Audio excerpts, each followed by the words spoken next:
The sound which you just heard with the camera zoom is called a sound effect. And today I'll make sound effects insanely easy for you. So first, we have our whooshes. Come closer.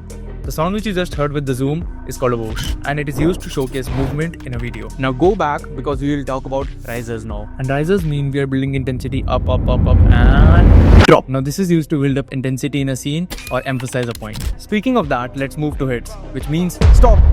The explosion sound you just heard with stop, this is called a hit. Now if you want my personal SFX pack, just comment the word SFX and I'll send it to you.